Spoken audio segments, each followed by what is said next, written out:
Hey guys, so in this video, I'm going to be talking about how you can use a VPN when you're playing Fortnite.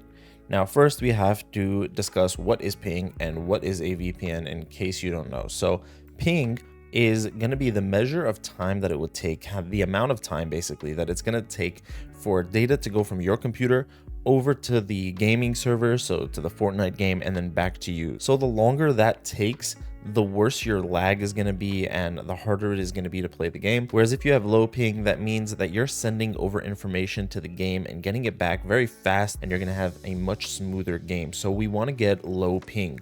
Now, a VPN, it stands for Virtual Private Network, and it looks something like this. This is ExpressVPN over here, and what it will do is basically connect you up to a computer somewhere else in the world and make it seem to any game or any website that you go to as if you're located in that place. So for example, if I was using ExpressVPN over here, I selected New Jersey as my location, and I would click this connect button. When I'm connected, now any game or website that I visit or use will think that I'm actually in New Jersey. So putting two and two together over here, using a VPN can help you connect up to different servers, and that will affect your ping. So let me just explain this a little bit more and how it applies to Fortnite, right? So if I would go over here and I would get a map of all of the Fortnite game servers. Now this can change, and this is not necessarily 100% accurate because this is just their best attempt, because Fortnite likes to keep their game server locations kind of secret, and they also change them, or some may go down and some may come back on.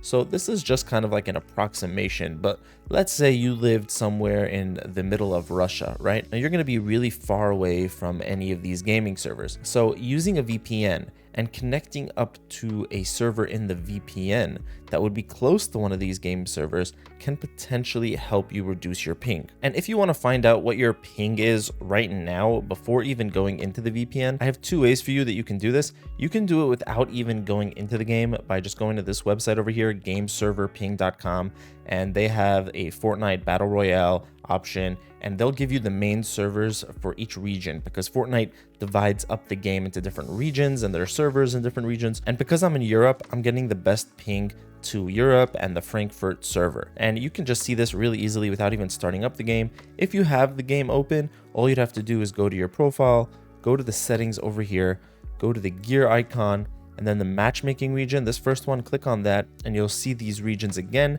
and you'll also see your ping. So for Europe right here, I'm getting the best ping of 71 milliseconds. So that's how you can test your ping. But let's say this was really bad, right? So then we would be able to go back into our VPN over here, ExpressVPN, and all we'd have to do is click right here, go to the location bar, and search for a location. So in this case, let's say we wanted to connect up to that Frankfurt server.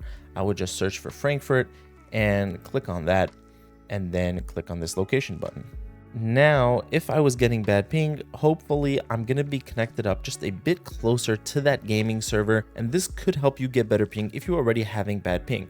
If you had good ping already, then this probably won't help you. It may even make it worse. Although I've tested this out with some of the top VPNs out there, such as this one here, ExpressVPN, NordVPN, and Surfshark, and I found all three of these to have really very little effect on my ping that I was already having. So assuming that you just pick the right server to connect to and you don't connect up to a server that's too far away, because if you connect to a server that's going to be in a different content, whenever you're going to be connecting to a location or a server that's very far away from you, you're going to get bad ping. That's just the way it is, and a VPN can help you. So assuming you use one of these three VPNs over here and connect up to the right server, one that's as closest to you as possible and also closest to the gaming server, I found that these three just have very little to no effect on your ping. Another reason to go with one of these three, by the way, is because Fortnite and Epic Games don't really like when people use VPNs. They're kind of against it, and there are reports online of people getting permanently banned just for using a VPN. So this is a risk that you guys should know about, but I personally play the game with a VPN.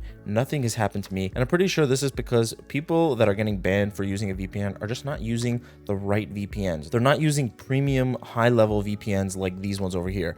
All three of these VPNs will make it so that when you connect up to Fortnite, they will have a hard time realizing that you're even using a VPN to begin with. So make sure that if you're going to be using a VPN when you're playing Fortnite, you're using a good one these are my top 3 recommendations. And if you want to find out more about these, I'll be sure to leave some more useful links in the description below. Now, one other reason to use a VPN when you're playing Fortnite is it could be that you have decent ping, but that ping is very unstable. I have this sometimes when I'm playing Valorant, where my ping starts off good and then it just jumps up and down. So using a VPN again can help stabilize that ping. And it's the same steps. You want to be able to find the closest gaming server to you. So let's say you were in Europe right here, right? And you have a lot of gaming servers near you, or you were on the East Coast or in the US and you have a lot of gaming servers in your area, but your ping is going up and down and it's not stable. So just by going into your VPN and connecting up to a server that is going to be as close as possible to you. So let's say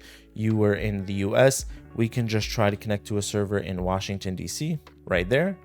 And hopefully this will help you just get a bit more stable ping and avoid all of those jumps. Of course, make sure that whenever you're connecting to a location in the VPN, it's before you've started up the game, before you've started up Fortnite. Log out of the game, log out of Epic Games, connect to the VPN, and then go and start Fortnite back up again. And this should help you get either a better or more stable ping. Now, one other area with Fortnite where people try to use a VPN is in order to get cheaper deals on V-Bucks by connecting up to a country where the prices for V-Bucks are cheaper and then buying them over there.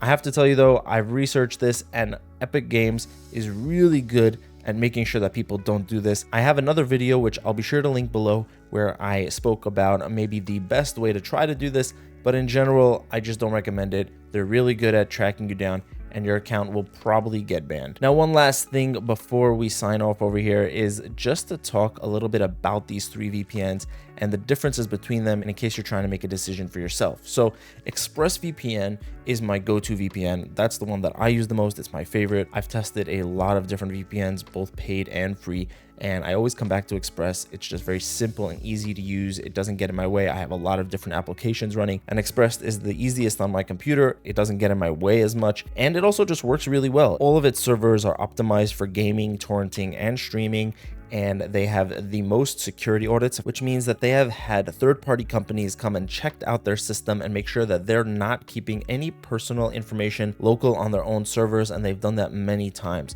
So Express, you know, it's just fast, secure, and stable. They have really good customer support. I personally recommend ExpressVPN. However, the one major drawback with Express is that it doesn't have a lot of features. It's built to be simple. It does come with the 2 main things you would expect from a VPN, such as a kill switch, which disconnects your internet connection if you're ever on like an unstable internet network or something like that over here, network lock. So this will automatically cut off your internet if the VPN stops working, so that can keep your information and everything that you're doing online secure. If you're ever on a network that's not so secure, they have split tunneling, which allows you to choose exactly what you want the VPN connected to in case you don't want it on like everything, your entire connection. So those 2 options are pretty basic, and you'll find them with Express and pretty much any decent VPN. But if you want something even more than that, then there's NordVPN and Surfshark. Both of these have a lot more features. It's a little too much to go into in this video, so I'll be sure to leave a full in-depth review for all of these VPNs in the description below. But basically, NordVPN is going to have a lot more options when it comes to different servers you can connect to. So while ExpressVPN, pretty much all their servers are optimized for torrenting, with NordVPN, you're going to have an option for specialized P2P servers that are meant to be used for torrenting. They're good servers in general, but they're meant for torrenting. They also have a double VPN function, which will connect you up to 2 different servers before getting you over to the internet, giving you an added layer of protection and security. Surfshark also has a feature like that over here. It's called multi-hop. So these are just some examples. With NordVPN, you'll also get some add-ons such as threat protection, which is basically like a mini antivirus, and a secure file transfer option right here. So you do get some of those nice add-ons. NordVPN also happens to be one of the fastest VPNs because of its NordLynx protocol, which is basically like a messenger service between the VPN and the internet. So the faster that messenger is, the faster your connection is going to be. So with NordVPN, you're going to get a very fast VPN with a lot of features. So if that's the kind of VPN that you're looking for, Nord is definitely a solid option. Surfshark, on the other hand, also has a lot of different features. I wouldn't say it's as fast as NordVPN's NordLynx protocol, but it also is pretty fast with their WireGuard protocol And they also allow you to have an unlimited amount of devices connected with just one account. So that means that with just your one account, you can cover all of your devices, all of your friends' devices, and all of your family's devices. Whereas with NordVPN, you're going to be limited to 10 devices per subscription, and with Express, it will be 8 devices per subscription. And on top of that, Surfshark is also the cheapest option of these three. It's probably the best budget VPN right now. For the price that you're paying, you're going to get a VPN and features that are really on par with the higher end of VPNs these days. The one downside I would say with Surfshark is that, in my opinion, I have had issues with my connection disconnecting in the middle and having to reconnect. So I haven't found it personally to be as stable as Express and Nord. So if you do have a little bit of extra money, I would definitely recommend either going for Nord if you're looking for something that has a lot of features, or if you're just looking for, in my opinion, the all-around best VPN, I would go with Express. So that's all for this video, guys. Of course, you'll find more useful links and some discount links that will save you some extra money on all of these in the description below, including full in-depth reviews. If you have any questions or anything you'd want to talk to me about, just leave a comment in the description below and I'll be sure to get back to you as soon as I can. Have an amazing day, and I'll see you in the next one.